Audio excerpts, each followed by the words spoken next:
राजीव, दिल्ली में कूड़ा पॉलिटिक्स तो गुजरात में कौन किस पर हावी है? हम दरअसल वोट कटवा पार्टी की बात कर रहे हैं। कौन सी पार्टी किसको नुकसान पहुंचा रही है? क्योंकि अभी बाई इलेक्शन आए हैं, उसमें कई ऐसे उम्मीदवार पार्टियों ने खड़े किए जो जीत तो नहीं सके लेकिन दूसरी पार्टियों को भारी नुकसान पहुंचाया है।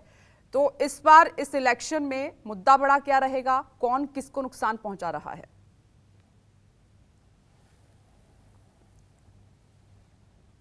देखिए विपनेश, हाल के दिनों में देश की राजनीति ऐसी हो गई है जिसको दो ध्रुवीय बनाने की कोशिश की जाती है कि एक तरफ भारतीय जनता पार्टी हो, दूसरी तरफ एक पक्ष हो और देश में दो ध्रुवीय व्यवस्था हो, और दूसरी तरफ जो नहीं है, मतलब इन दोनों में एक तरफ जो नहीं है उसको वोट कटवा कह दिया जाए।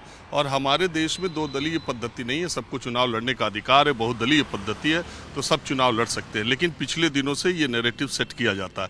आपने बिहार के उपचुनाव के नतीजों की बात कर दी, लेकिन उत्तर प्रदेश में चुनाव गोरखनाथ का हुआ था, अभी हुआ है, वो भी उसका नतीजा आया। वहाँ बीएसपी ने कैंडिडेट नहीं दिया था। जब आजमगढ़ उपचुनाव हार जाती है समाजवादी पार्टी तो कहती है कि वो बीएसपी की वजह से, बीएसपी ने बीजेपी के बी टीम का काम किया और इसलिए वो हार गए। लेकिन रामपुर में बीएसपी कैंडिडेट नहीं देती है और बीजेपी हार जाती है, तब वोट कटवा बीएसपी को नहीं कहा जाता। अभी विधानसभा उपचुनाव में बीएसपी नहीं लड़ी और समाजवादी पार्टी बीजेपी से हार गई, तो वहाँ वोट कटवा एएमआईएम को कहा जा रहा है और दूसरी पार्टियों को कहा जा रहा है। तो ऐसा तो है नहीं कि दो ही लोग चुनाव लड़ेंगे, जीतेगा कोई एक, लेकिन बाकी लोग भी चुनाव लड़ेंगे।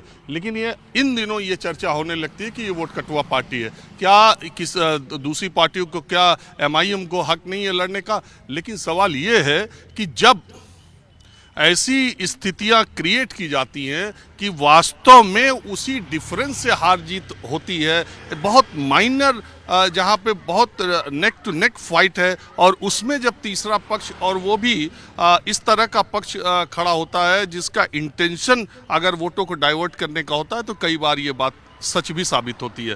तो सवाल ये है कि आम आदमी पार्टी को ये पूरा हक है कि वो गुजरात में चुनाव लड़े, और पिछले मैं कई बार कह चुका हूँ कि स्थानीय निकाय चुनाव में उन्हें जितना वोट मिला है उन्हें एक उम्मीद करनी चाहिए और उन्हें एक कोशिश करने का पूरा हक है। दूसरी बात ये है कि जब वो पहले ही, वो तो पार्टी, आम आदमी पार्टी अपने तरह की अलग है ना, अलग तरीके से पैदा हुई, अलग तरीके से बनी, अलग अलग बातें कही गई, और एक दशक में भारत की राजनीति में पहली पार्टी है जो 2 राज्यों में सत्ता में पहुंच गई, एक राज्य में 2 बार पहुंच गई, 90% सीटें जीतती है। तो उस पार्टी का हिसाबी किताब समझना बड़ा मुश्किल काम है आम आदमी पार्टी का। और जिसके लोकसभा के एक सदस्य नहीं है, उन्होंने अपनी पार्टी के नेता को मुख्यमंत्री पद का, प्रधानमंत्री पद का 2024 का उम्मीदवार घोषित किया।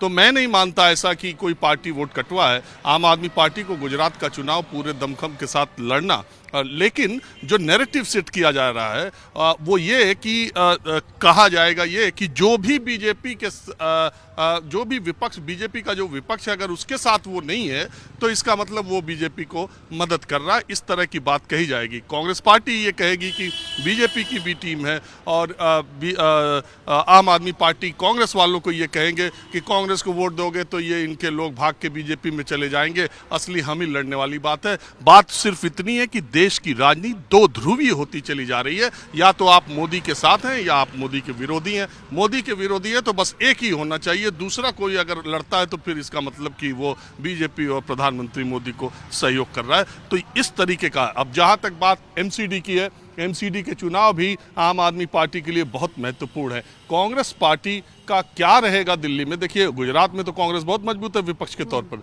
लेकिन दिल्ली में भी कांग्रेस पार्टी को अपने आप को साबित करना एमसीडी के चुनाव में बहुत टेढ़ी खीर है।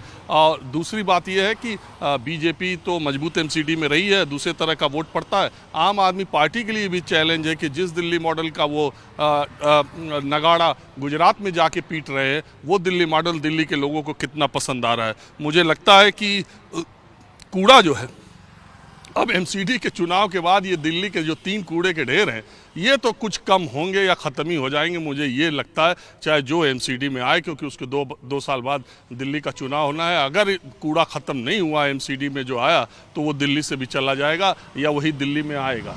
तो ये कूड़ा जो है, अब ये दिल्ली के, मुझे पूरा यकीन है कि कूड़ा ख़त्म होगा, और हवा जो है ये भी एक बड़ा मुद्दा है। 7-8 साल से यही अरविंद केजरीवाल यहाँ मुख्यमंत्री और यही प्रधानमंत्री मोदी यहाँ प्रधानमंत्री है। दोनों दिल्ली में रहते हैं और दिल्ली के लोग 8 सालों से इन्हीं लोगों को मुख्यमंत्री प्रधानमंत्री देख रहे हैं और यही दोनों लोग एमसीडी के चुनाव लड़ने जा रहे हैं।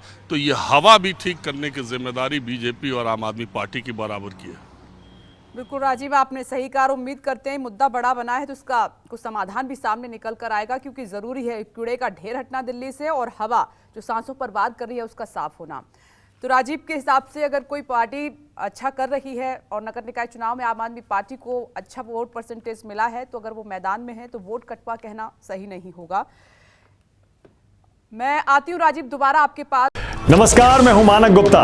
अगर आपको हमारा ये वीडियो पसंद आया हो तो इसे लाइक और शेयर जरूर करें और हां, हमें सब्सक्राइब और फॉलो करना ना भूलें ताकि आप देश और दुनिया की कोई खबर मिस ना करें। तो जुड़े रहिए हमारे साथ और देखते रहिए News 24।